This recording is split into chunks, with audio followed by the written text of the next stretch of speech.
Hi, FACE family. It's Miss Lana, one of the attending speech language pathologists here at FACE. This is the PowerPoint I have put together regarding aided language input, augmentative and alternative communication, and more.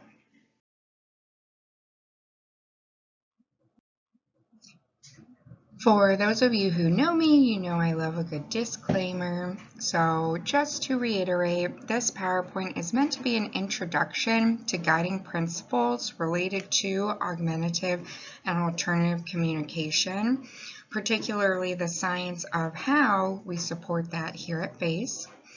However, please reach out to your attending speech-language pathologist for individual clarifications related to your child's communication goals in therapy, as we obviously individualize our interventions based on the needs of our individual kiddos. For those of you also that only see me with a mask, here's a picture of the rest of my face. And I really wouldn't be true to myself if I didn't start off our PowerPoint with a Miss Lanaism. So we all know you can't spell functional without fun. So in my attempt at fun, I'm going to teach you all a word in Vietnamese. I promise this is relative to our PowerPoint. So remember this word, okay? In Vietnamese, the word for bubble is bong bong. Okay, so relative to the rest of our PowerPoint, I promise it's meant to be fun, Miss Lana's version at least, okay? Everyone now knows the word for bubble in Vietnamese because it's, you got it, bong bong.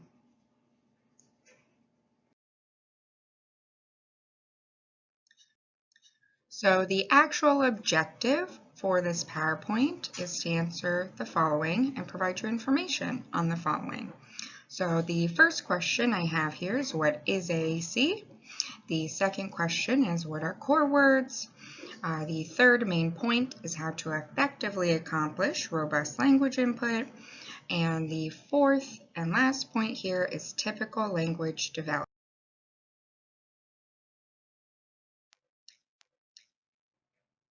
Jumping right into our first question, what is AAC?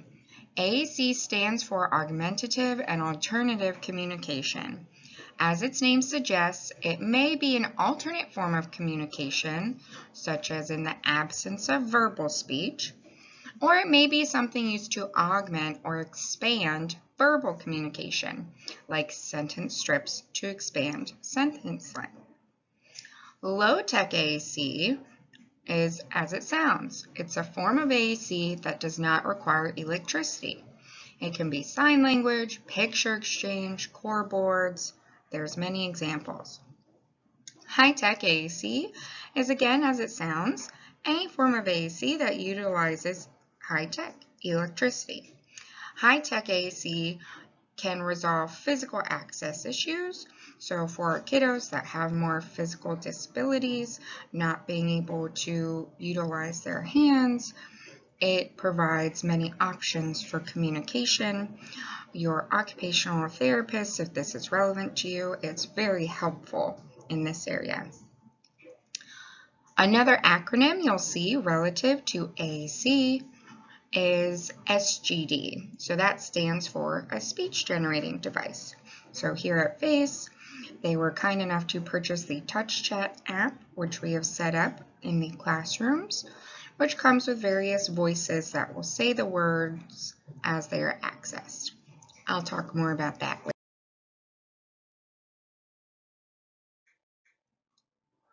Here are some examples of AAC. Just like therapy, there is no one-size-fits-all. So there are several examples of AAC, such as the high-tech version to the far left with icons, the available keyboard, our yes/no buttons, and some sentence strips in the upper right-hand corner.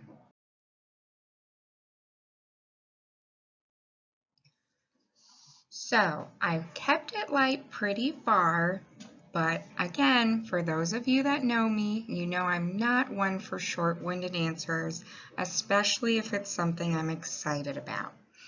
With that being said, why use a core-based system instead of other AC?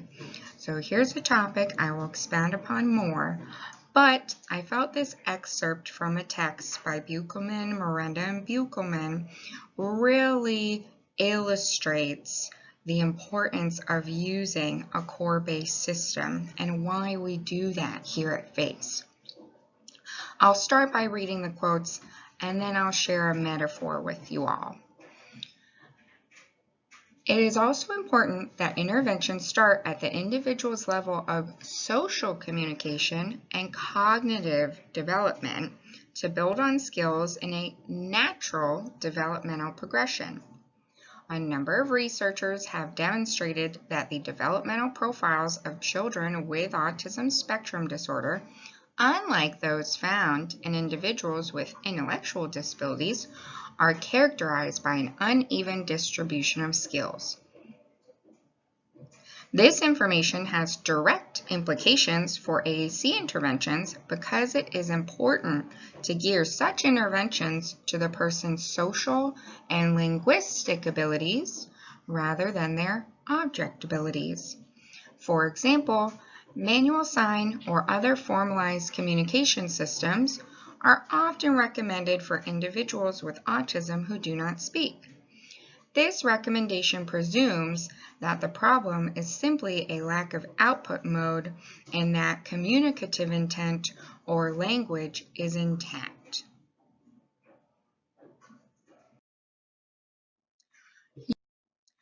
Utilizing a core-based system, we're able to meet our kiddos where they're at this very moment in their development of communication and cognitive abilities.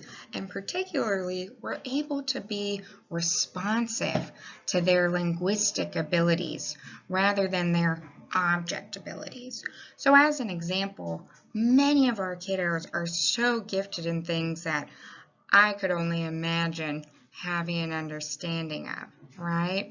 Our kiddos are so great at creating these block towers or somehow managing to get to the top shelf, right? But their communication and their language disability prevents them from expressing those things to us neurotypical people. So utilizing a core-based system, we're able to be responsive to their needs as an individual with autism. A metaphor I like to use to illustrate this is power outlets, okay? So let's think of a standard American outlet here in the United States versus a European outlet. If we only switch out the mode of communication, right, from PECS to American Sign Language, all we're doing is switching out the USB cable, right? We're just switching out this mode. Versus if we were being responsive to our kiddos' differences, right? We would switch our plug.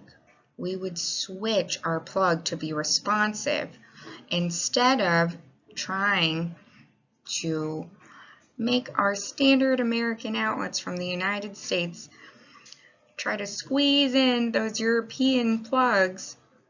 We can instead alter our approach to accommodate the differences of our kiddos and their language abilities related to their language.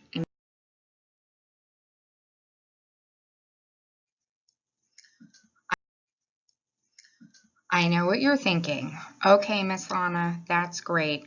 You're a nerd and you retyped part of that text, okay? How does it really work? How do we really meet our kiddos where they're at with this core-based system, okay? Well, I'll tell you. It's quite easy to remember. You can use the acronym LAMP, okay?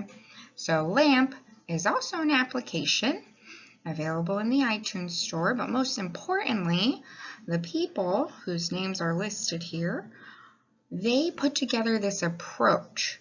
This approach is called LAMP, which stands for Language Acquisition Through Motor Planning. So it's a neurological and motor planning approach to language learning, okay? It was developed by speech-language pathologists and an occupational therapist. I won't embarrass myself and butcher their names, but feel free to look them up, okay? Their findings in creating this approach determined that language was most effective when it was acquired as the individual had access to core words, which I'll talk more about on the next slide, when these words were taught in a sensory-rich environment, and the access of words was consistent with a unique motor pattern and auditory feedback, okay? So I want y'all to follow me on this one. There won't be a quiz, okay? Every sound that we create as individuals that utilize verbal speech, every sound like S at the beginning of snake has 6 individual parts to it that we as neurotypical people do not have to think about, okay? So our kiddos, all right, when we think about their motor planning, have a motor planning disability for creating verbal speech, right? That is because of their autism, their individual difference there, having autism. So how do we compensate for that lack of motor planning for verbal speech? We create motor plans, right? We create these motor plans utilizing core words, which I'll tell you why they're so important in the next slide. But by giving them these words with unique motor plans, because they have a problem with motor plans, we're here to teach them. We're going to help with that, okay? Auditory feedback, right? That speech generation, knowing that words have meaning. And we're going to teach this to them in a sensory-rich environment. We know our kiddos love that sensory input.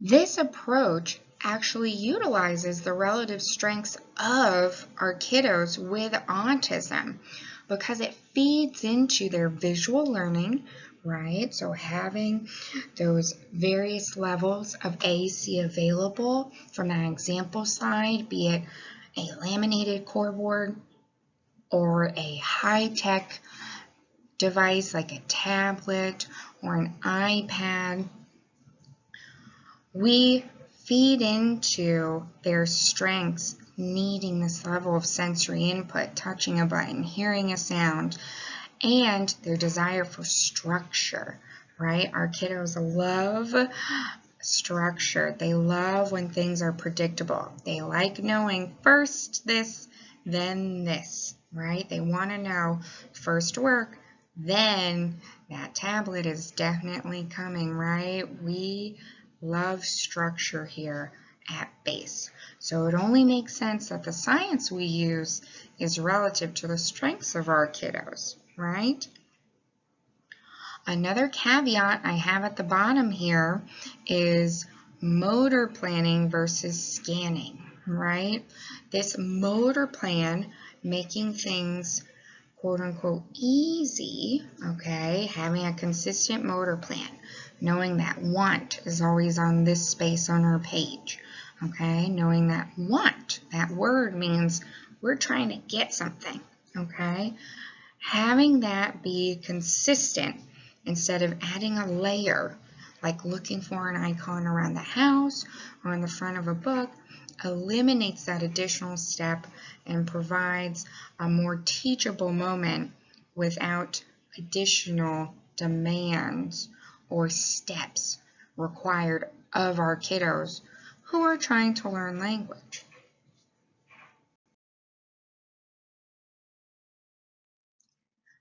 I have a few more caveats listed here as well as in the comments on this slide, but another one I have here is hand under hand. So some research was done, and it's cited below, that during instruction, kiddos that had physical disabilities, such as blindness, were able to pick up on motor plans, right? They can't see these things, they have to hear the words being said to them. They picked up on motor plans much quicker, where instead of the adult putting their hand over, the adult put their hand under the kiddo's hand. So just a small caveat to consider, okay? In addition to that, when I mentioned that motor planning versus scanning, so again, when you go to put your hand under your kiddo's hand in order to guide them to the word you're looking for, okay, remember, we always have to teach, then test, right? We want to teach them where that word is, so when they really need that word, they can find it quickly, right? The way you and I put sounds together to make words, even though each one of those sounds has 6 different parts, we're able to do this quickly, almost instantaneously, right? That's what we want. We want to make access to words quick and easy for our kiddos.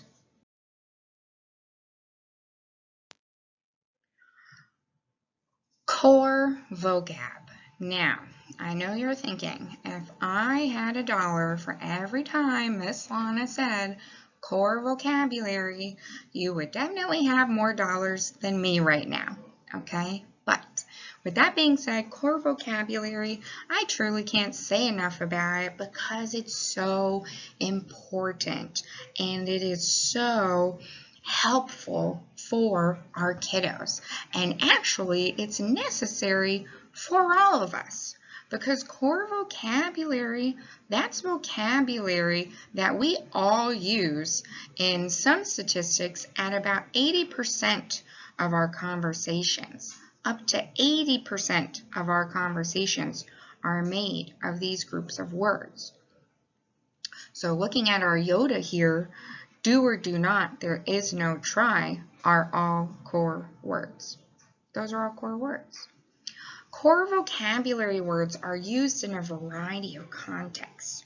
So looking at the 2 example statements I have here, the words that are bolded are core words.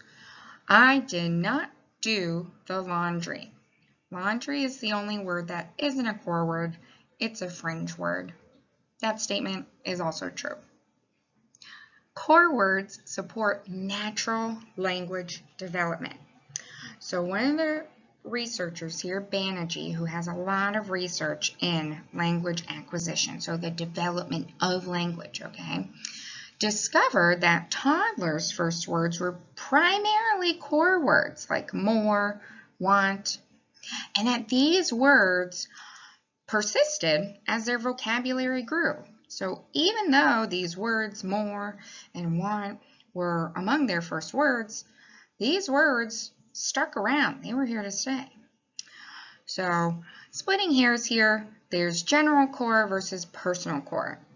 General core words have meaning across communication partners. These are core words that are, as they sound, general. They can be generalized to all of us. Want, go, stop, we can all use those words, okay?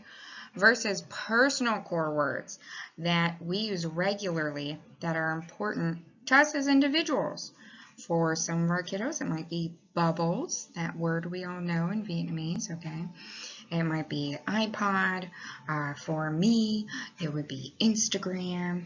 For you guys, it might include Twitter, right? These things that we use often that are really important to us on a day-to-day, right? Those are our personal core words. We need those words. We use them often.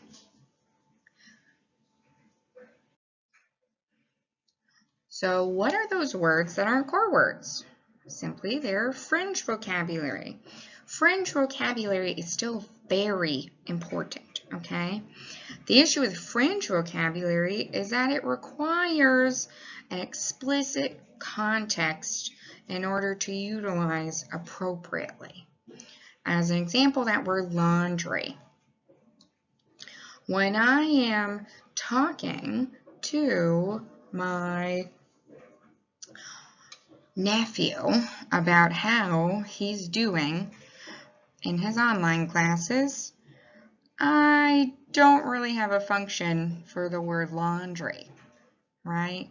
That's really specific to just doing laundry, okay? Versus I can use those words that, oh, the other, did, do, right? How did that class go? Did you pick the other class? How are you doing in class, right? But laundry, can't really generalize that word. It's a fringe word.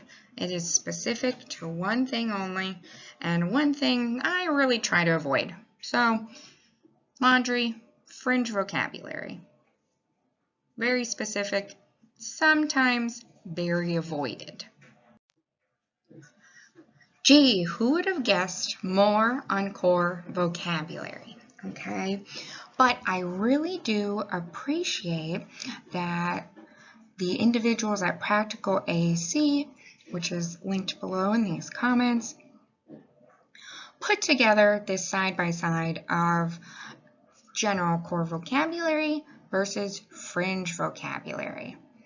So, core vocabulary applies across topics, right? It's really not that many words though, okay, versus fringe vocabulary, pretty low frequency. You don't use it a lot. It's very specific, but there's a ton of fringe words, okay? Then we look at how applicable they are across environments. This is an important one, right? We do want our kids to generalize. I don't want our kiddos just talking to me. How do we get them communicating in the classroom with their peers, at home with you, their family, okay? Core vocabulary is applicable to all environments. There's opportunity to use core vocabulary everywhere versus fringe vocabulary. It's really relative to limited topics, and it's really relative to limited environments. At risk of being repetitive, I am really going to prove my point here about core vocabulary.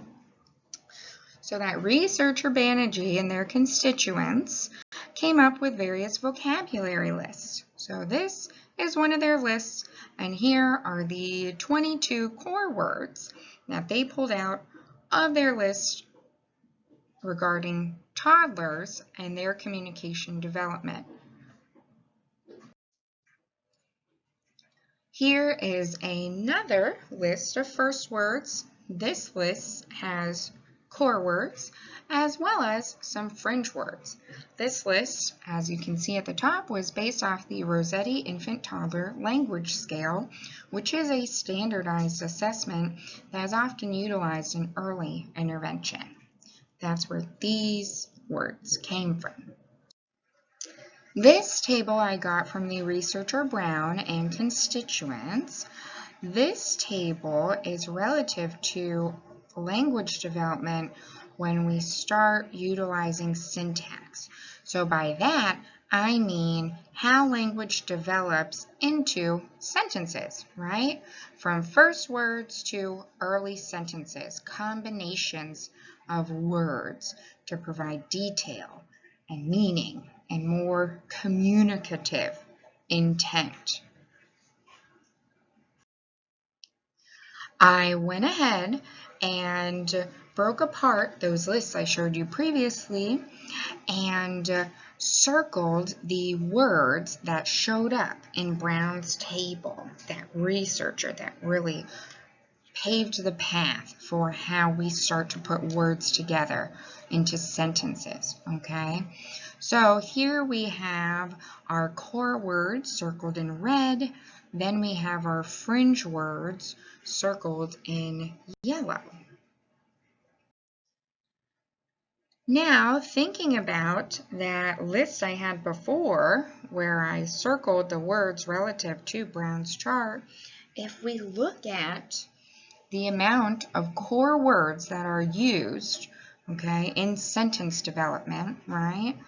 We look at the examples column in the middle, okay, and we see, hey, that's a good amount of red circles, all right? We don't see the same amount of yellow circles on the previous page, but if we look over at the last column, what happens? Even though we only had a few core words that carried over from that list there, okay? When we look at the actual communicative intent, so the meaning behind what our kiddos are trying to say when they put together those two words, we find that once again, the majority of words that are being used are core words. I did the math here, feel free to double check me, but under the communicative intent column, looking at the amount of words that were there and the amount of core words used, it ends up being 60%. So that's right there in that range the researchers found before, that 60 to upwards of 80% of our conversations are made of core words. And there's no difference when we consider those core words for the communicative intent, the actual language behind what our kiddos try to express when they start putting words together. All right, so if I haven't bored you all and you've held out up until this point on the slide, my attempt at fun once again, who do we have in the corner of our slide here? None other than Naomi Campbell, one of the top models of our time, right? So, how does this really work? How do we implement this core vocabulary? Why is Naomi Campbell here? There's a reason. Modeling. Congratulations, we all get to be Naomi Campbell, okay?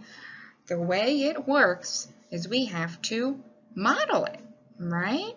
Modeling, that means showing our kiddos what it is we want them to do.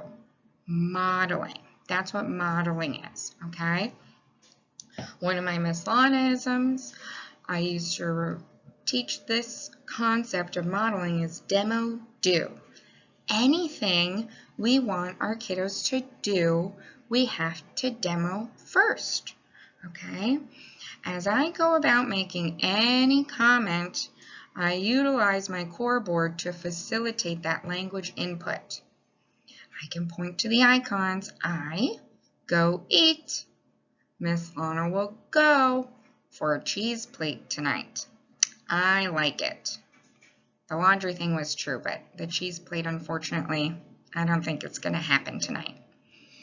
Okay, but for you guys, what you definitely can do is model activities for your kiddos, okay?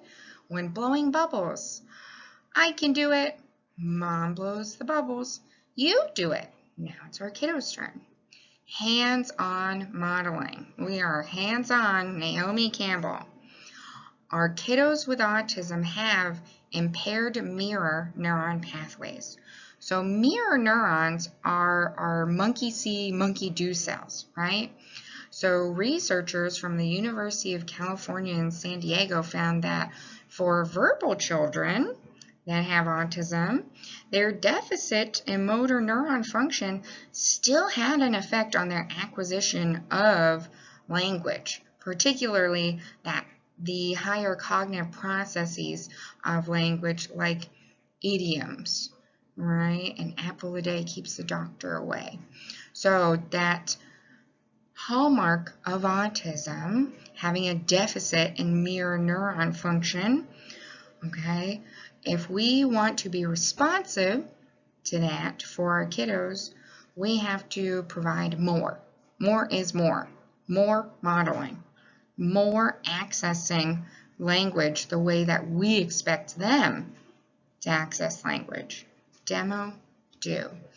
Demo, you, the neurotypical person, accessing their alternative communication, be it on the device, on a laminated sheet, with text, okay? We have to demo anything we want our kiddos to do, okay?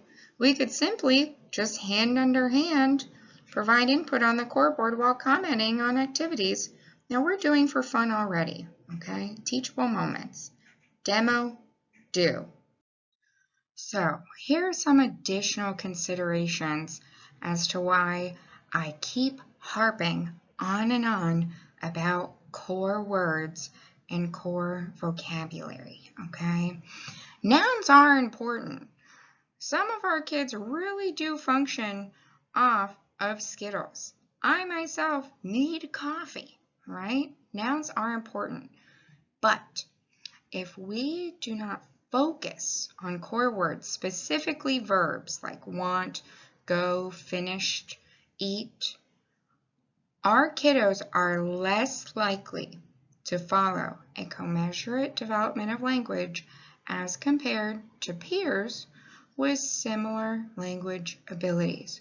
So remember how at the beginning of this presentation I discussed the difference of our kiddos who have autism versus other kiddos that may just have a language and or cognitive impairment, right? If we were to compare our kiddos with autism to these other kiddos that still have language problems but don't have autism, okay?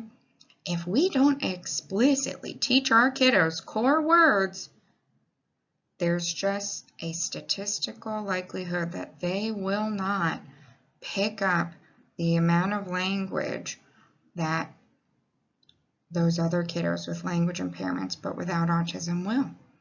Those other kiddos, because they don't have social deficits, will acquire more language, will acquire more core words just because they don't have autism. So again, focusing on core words is us being responsive to our kiddos, knowing that our kiddos have autism. Because our kiddos have autism, we really focus on these core words. I can't say it enough because we want the most for them, right? And the science says if we want the most for them, we need to focus on core words and specifically verbs. Now, we're at the luxury of being an ABA-based facility. So our approaches are always responsive to applied behavioral analyses, the science of applied behavioral analyses. So with that, I want you guys to consider that there's a difference between augmenting language through prompting, right? We can say things like, what? There's a difference between augmenting language through prompting in order to facilitate more independent language versus just having our kiddos follow through with demands of rote repetition or verbal prompts, okay? So I would ask, when I'm standing there with my core board pointing to what? Want what? Right? I'm prompting in order to facilitate a linguistic response. That is a prompt. I'm asking, want what? What do you want?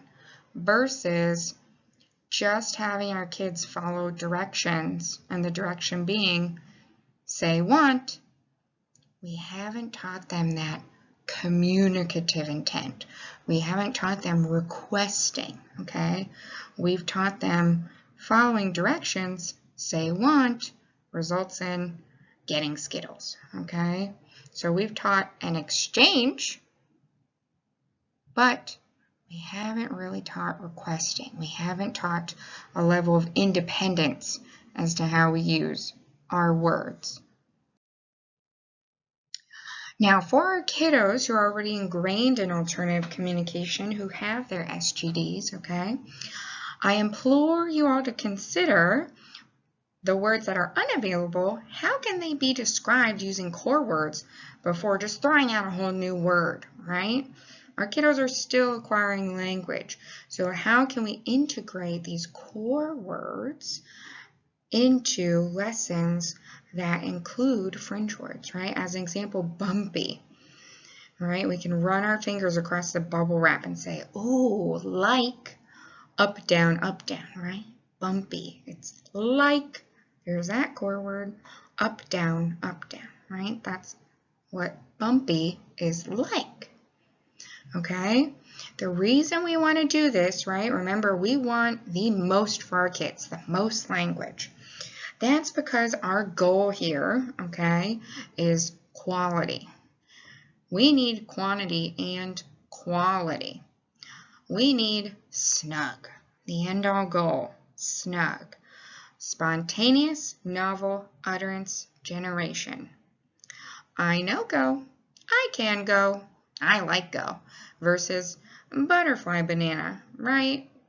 These fringe words, we just can't combine them into a lot of meaning. We can't do a lot with them. Versus I know and go, okay?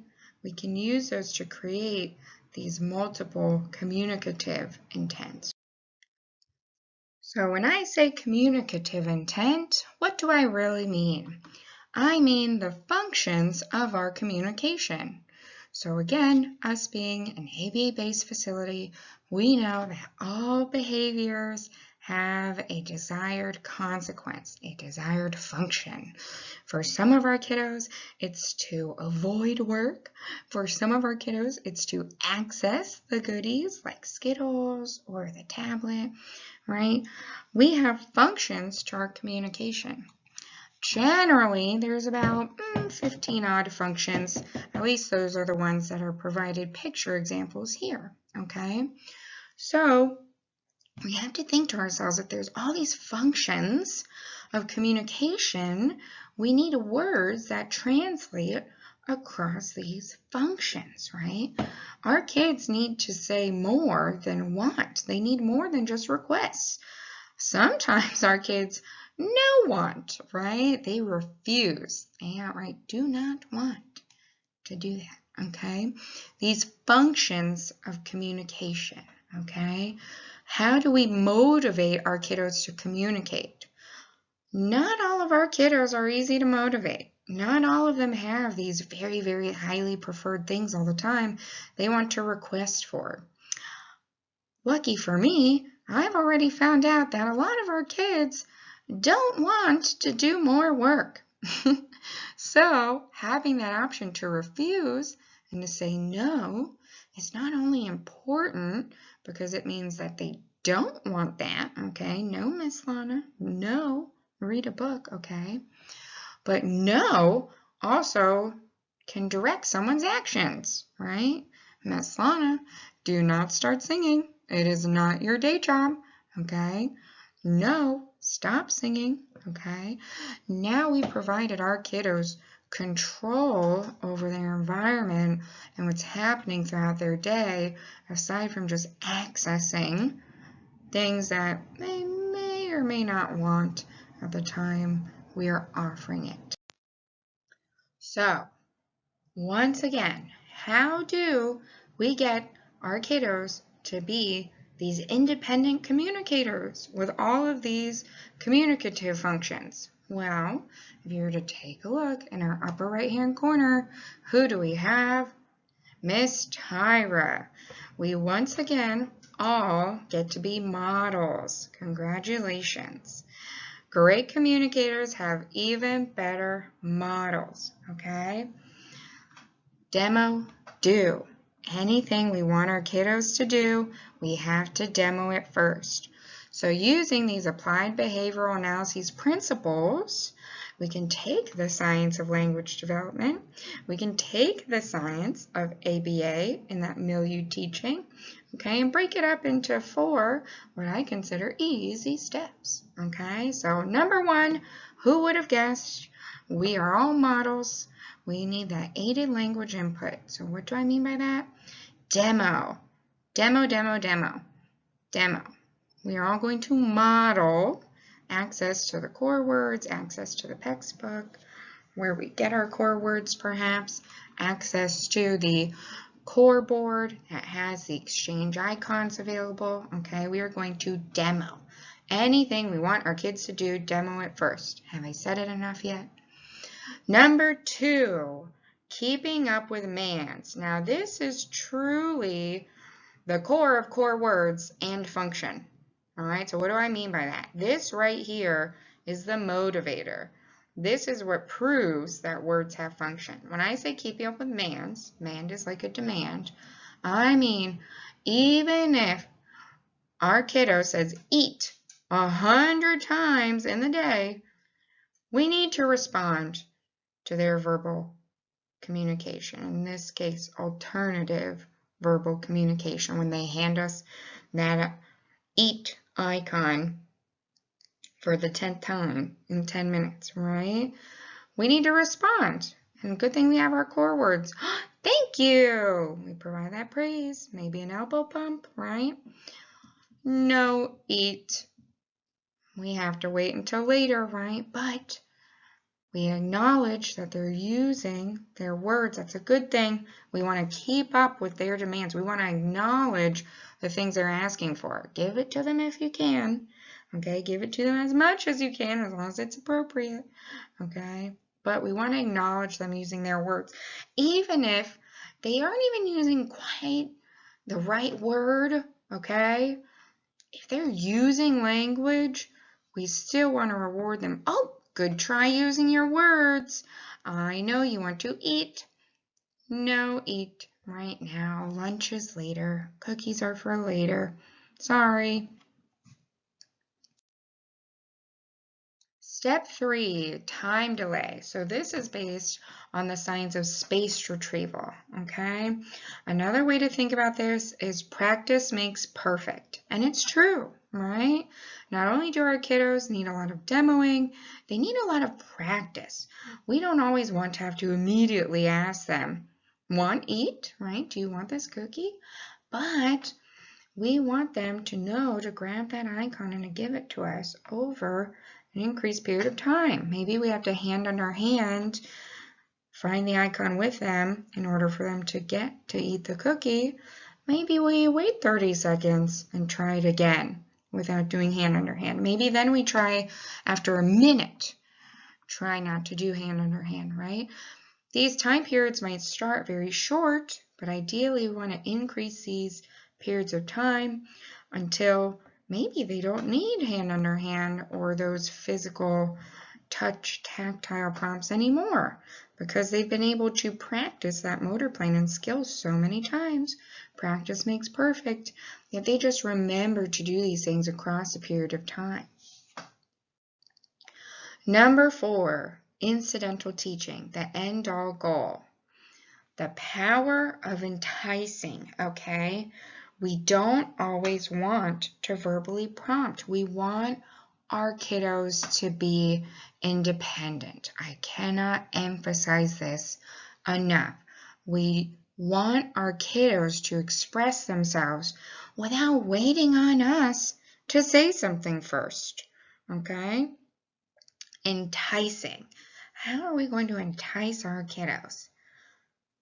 Maybe I want watch tablet, right? Maybe I can request, oh, I want tablet and I can play on my tablet.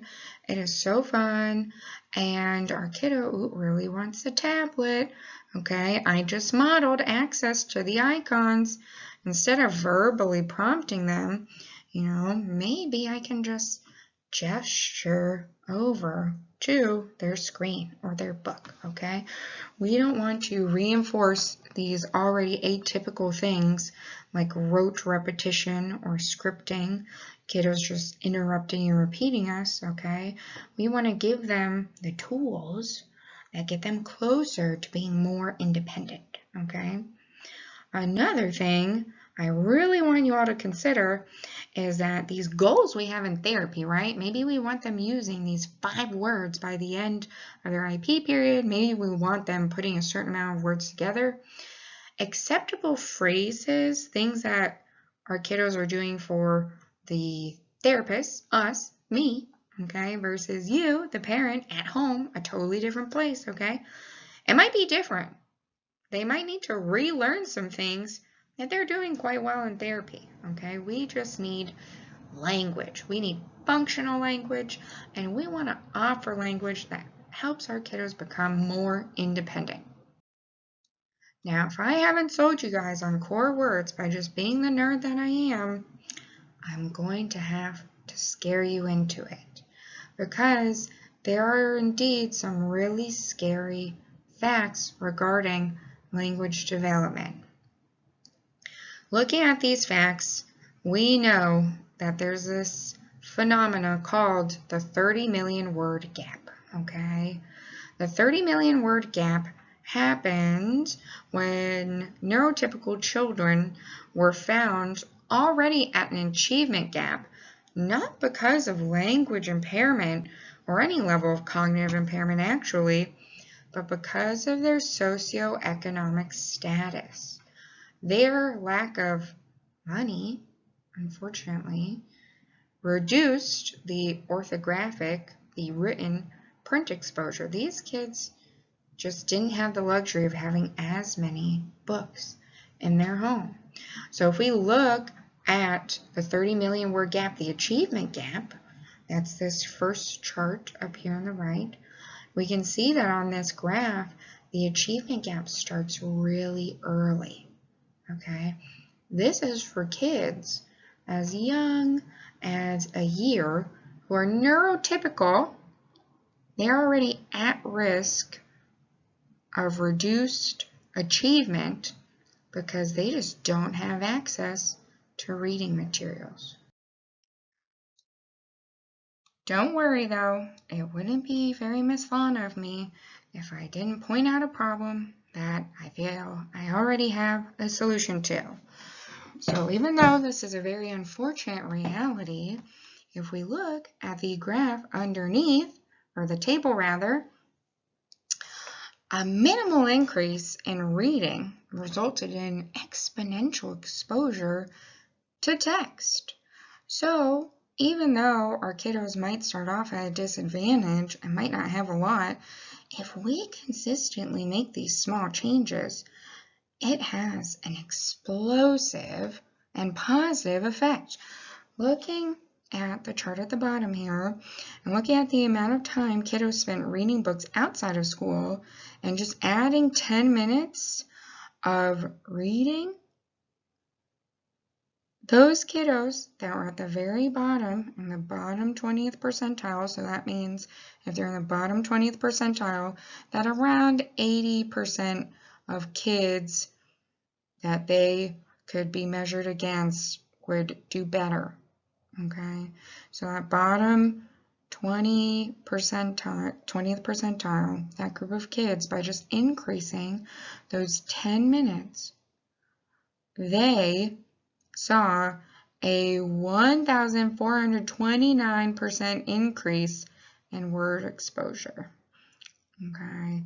So that's pretty significant. That's almost 1,500% by just adding minutes a day into overall minutes per year. Now, why am I talking about literacy for neurotypical kids and discussing socioeconomic income? Well, that is a factor in this, having access, right? Thankfully, here at FACE, we have provided you guys with alternative communication, and if you need it, please message me or just pick it up. I'm more than happy to message it to you to print at home, or if you can swing by the school, they've already been printed for you. They're ready to go if they haven't been sent home already. All right, but my point being is we are fortunate enough to have provided you guys the exposure to core words through those core boards, through those activities we provide you through Class Dojo that are sent home from your teachers. So what do I expect from you all, the family? Well, as we can see from our picture in the upper right-hand corner, keep modeling forever. Model every comment, even for comments not directly related to demands. You can use your core board to answer your spouse. No, the trash will not go out tonight. You can demand from your kiddos using the core board. Maybe they could get something for you this time around. You can make snarky comments. No like. Most of our kiddos know Miss Lana does not like frogs. Comment about their activities. Just comment on what they're doing. Be involved. Good. I like how you're playing. Stop. Ready, set, go. Good going. Everybody can be a model. It's the best part. Another quote I have here from research done by Diamond and Bork in 2018 is that interventions that increase augmented communication with peers, so our kiddos and their friends in class, interventions that increase augmented communication with peers have a number of potential benefits, including greater participation in educational environments, social skills, which actually the phrase the authors used was making friends, and improved attitudes of others towards children who use AAC. So utilizing AAC isn't limited to adults providing the demo do, but overall, utilizing AAC, even if it's not alternative, maybe just for our kiddos that need help augmenting their communication, making longer sentences, not only did it benefit those kiddos that utilize AAC, it improved the attitudes of others just all around them. It creates a better environment. It creates an understanding environment. Remember when I said we all wanted more for our kids? We want our kids to be independent communicators, and more importantly, we want to create an understanding environment that's responsive to their needs as an individual with autism. Now is about the point in my presentation where somebody says, yes, Miss Lana, I read through all the information you put together, but there's always a but. Before I address the buts, let it be known that the information you were given, you were probably given that information for a really good reason. That might have been the most up-to-date information at that time. Now I have my own but. But this area in the field of speech-language pathology, applied behavioral analyses, overall communication, AAC is a very recently developing area. We have the luxury of living in the 21st century. We now have a form of AAC available pretty much in all of our pockets. We all have cell phones. There's a free app on every single one of those phones, be it the iTunes Store, the Google Play Store, where you can access alternative communication for free. So, I'm going to address these myths about AAC, but keep in mind the information I'm giving you is ideally the latest and greatest, and if it's different from something that someone told you before, it might be that the science has just caught up with some of those now myths. So the first myth, and this is the most important one for me at least, that tends to stop our kiddos from having access to AAC is this idea that AAC stops further or initial speech development. Wrong. Quite the opposite. There are boatloads of research as well as my own personal experience, and I'm sure many of our families here can speak to this, is that AAC reinforces verbal speech. Our kiddos need to learn language and communication before they get to be compliant to the level of rigor it takes to work on speech articulation. We have to provide meaning and communicative intent before we can work on just repeating sounds. The second myth is that AAC is a last resort. That is just outright unethical. If there is a kiddo out there that does not have a consistent form of communication, that is still using behaviors to communicate, so remember, communicative functions of behaviors, they go hand in hand. I would argue more behaviors is because of less language. It is important that our kiddos have the option of communicating in whatever way is functional that they can access in order to get their wants and needs met, as well as their feelings and experiences understood. The third myth I'm going to address is that there's a certain set of skills a kiddo has to have to benefit from AAC. So think back to when I talked about the importance of a robust core vocabulary-based system. I talked about our kiddos' object abilities. So even though some of our kiddos are really good at figuring out phone and tablet passwords, right? We can't exactly have those kids go in and guess passwords for our laptop or for sensitive military codes, right? These just aren't skills that generalize to these other specific contexts.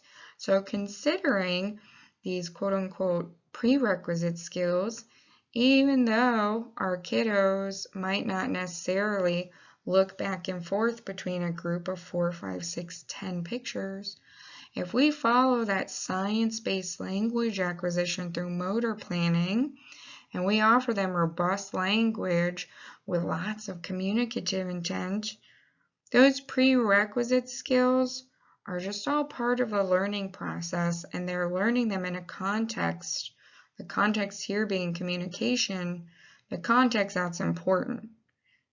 Pointing to a picture in a field of 6 is not as important to me as that kiddo knowing immediately to access the bottom of the screen to say no when they didn't want their drink, they wanted their cookies, right? The last myth I will review here is that there's a representational hierarchy of symbols from objects to traditional written words. Truly, if we look at language development, this notion that we have to have pictures to objects to written words, it just doesn't make sense.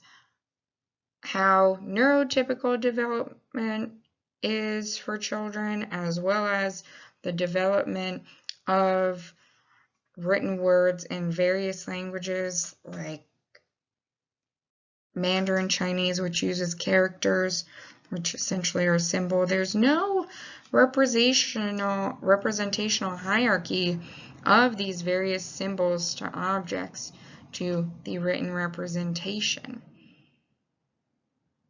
It just doesn't exist for typical people. There's no reason to assert this opinion onto our neurotypical kiddos. As you've figured out by now, I like to solve problems before they're problems. So here's what to do when you don't know what to do. Be good models. The things that we expect as neurotypical people, we should also model for our kiddos. If our kiddo is trying to put together a phrase, maybe they're using the core board, maybe they're using a device, give them time. Be patient. Wait. Wait as long as you feel is appropriate before interrupting, the same way you would for someone who is typically verbal. Also, be better communicators. When in doubt, please ask myself, the teachers, the other therapists, the staff. If you're just not quite sure, I guarantee the fact you care enough to have the self-reflection means you're trying and you're probably doing pretty well at it. But just communicate your feelings on if you don't quite understand what I've just explained in this PowerPoint, or if you need more examples, or if you just need more support.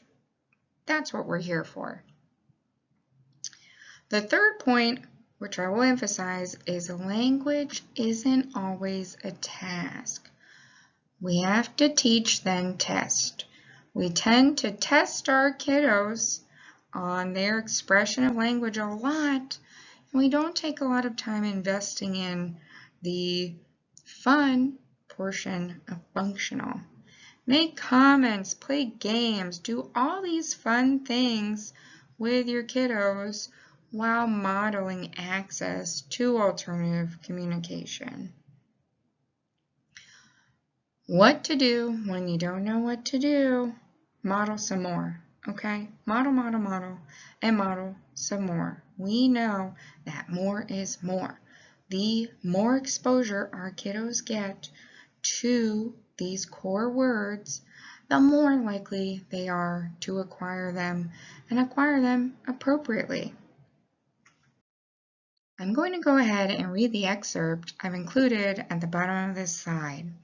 A therapeutic behavioral change, to be effective, often, not always, must occur over time, persons, and settings, and the effect of the change sometimes should be spread to a variety of related behaviors. Stokes and Baer, one of the foundations of applied behavioral analyses, the science of ABA, put this quote together in the 70s, and it has really just been tried and true. For a therapeutic change to be effective, more often than not, it takes a lot of time, it takes a lot of people, it takes a lot of settings. In therapy, in class, at home, and the effects of these changes should spread to a variety of related behaviors. When we think of our kiddos' behaviors, we want to think about their communication. What about their communicative behavior? When they're having a hard moment and they're going to take off their shoes or whatever their behavior may be, we want their increased language to spread to a variety of related behaviors, like those positive verbal replacement behaviors. Having that alternative communication available to express they need something different instead of taking off their shoes. You did it. You have put up with me through the entirety of this presentation. Now, remember that word I told you at the beginning of my PowerPoint?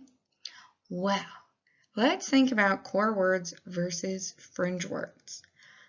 Because you all have done so good listening through this PowerPoint and strongly considering the science and information I presented, I have a cash prize for you. But you can only use one word to tell me you want the cash prize. And the word has to be in Vietnamese. So, would you like your cash prize? Bong bong. Oh, bong bong, Bubbles, I'm so sorry. I don't know what you mean. If you want the cash prize, maybe you should invest in core words, which I should add this to my disclaimer, doesn't result in a cash prize. Sorry, but you're all now rich in knowledge, and I really appreciate you guys taking the time to dedicate to this presentation I put together, and I look forward to hearing about your core word experiences at home.